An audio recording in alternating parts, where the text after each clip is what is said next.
నమస్తే, welcome to Telugu రాజ్యం. నేను మీ వెంకట్ గన్నవరపు. ప్రస్తుతం స్టూడియోలో ఉన్నారు ప్రముఖ రాజకీయ విశ్లేషకులు, సీనియర్ జర్నలిస్ట్ తురగా శ్రీరామ్ గారు. శ్రీరామ్ గారు నమస్తే. నమస్కారం అండి. ఎలా చూడొచ్చు, ఆంధ్రప్రదేశ్ ప్రభుత్వం ఏర్పడి దాదాపు 17 నెలల చిల్లర కావస్తుంది. 15 ఏర్పడ్డ తర్వాత ఆంధ్రప్రదేశ్ తీసుకునే ఏ ప్రతిపాదనకైనా కొన్ని విమర్శలు వస్తున్నాయి. ముఖ్యంగా చూసుకుంటే మెడికల్ కాలేజ్, ప్రభుత్వ మెడికల్ కాలేజీల నిర్వహణ సామర్థ్యం పెంపు అనే అంశం మీద ప్రభుత్వ ప్రైవేట్ పార్ట్నర్షిప్తో పీపీపీ అనే పద్ధతిలో ప్రభుత్వం ఒక నిర్ణయం తీసుకుంది. ఆ నిర్ణయం మీద ప్రతిపక్షాలు కావచ్చు, కొన్ని రాజకీయ విశ్లేషకులు కావచ్చు కొంత విరుద్ధంగా మాట్లాడుతున్న పరిస్థితి. ఈ నేపథ్యంలో ఈరోజు వచ్చిన వార్త ఏంటంటే, ఏదైతే పీపీపీ పద్ధతిని ఇస్తున్నారో ఆ పీపీపీ ఇచ్చే పద్ధతిలో బినామీలకు కట్టబెడుతున్నారనేది వైసీపీ ఆరోపణ. మీరేం చెప్తారు? అంటే పీపీపీ అంటేనే ఎప్పుడైతే ప్రభుత్వం నుంచి ప్రైవేట్ అయిపోయిందో, ఆ ప్రైవేటైజేషన్ చేసినప్పుడు ఎవరికైనా ఇవ్వచ్చు.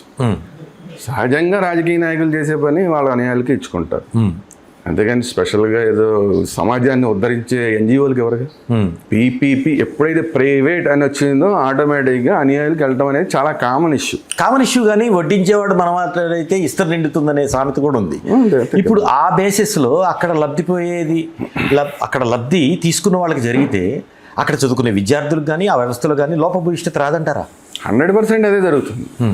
మీరు ఎప్పుడైతే మీకు అనుయాయులకి ఇచ్చినా, మీరు ఇంకా ఎవరికన్నా మీ అనుయాయులు కాని వాళ్ళకి, లేదంటే ఏదన్నా మీరు ఎవరు ఎక్కువ కోట్ చేస్తారో వాళ్ళకి ఇచ్చినా, మీ అనుయాయులకి ఇచ్చారనుకోండి, అనుయాయులకి మీరు ఎందుకు ఇస్తారు? మీకు ఏదో ప్రయోజనం ఉంటేనే మీ అనుయాయులకి ఇస్తారు.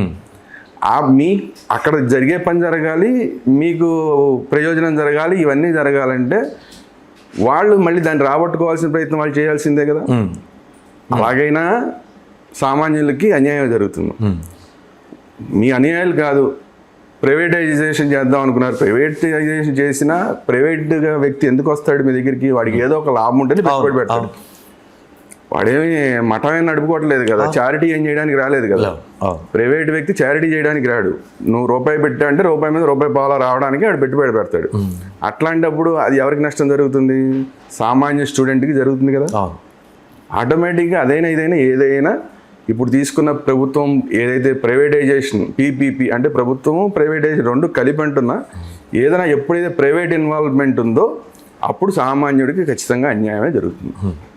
మరి ఇలాంటి పరిస్థితుల్లో అంటే నిర్వహణ ఒకటి, సామర్థ్యం పెంపు, క్వాలిటీ ఆఫ్ ద ప్రొడక్టివ్, అక్కడ విద్య నడుస్తుంది కాబట్టి ఆ క్వాలిటీ విద్య ఇవ్వాలి అన్న ఉద్దేశంతో పీపీపీ ఇస్తున్నాం మేము అని ప్రభుత్వం చెప్తోంది.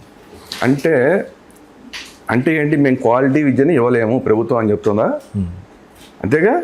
ఇప్పుడు నేను నా సంస్థ నడపాలి, నేను మిమ్మల్ని నిర్వహణ బాధ్యతలు కూడా ఇప్పుడు సామర్థ్యం, నిర్వహణ బాధ్యత అనే ఈ రెండు కారణాలు చెప్తుంది ప్రభుత్వం. రెండు ఏది చేసినా అసలు ప్రభుత్వం, ఏ ప్రభుత్వం అయినా సరే చేయవలసినవి బేసిక్గా విద్య, వైద్యం, ఈ రెండు ప్రభుత్వమే నిర్వహించాలి.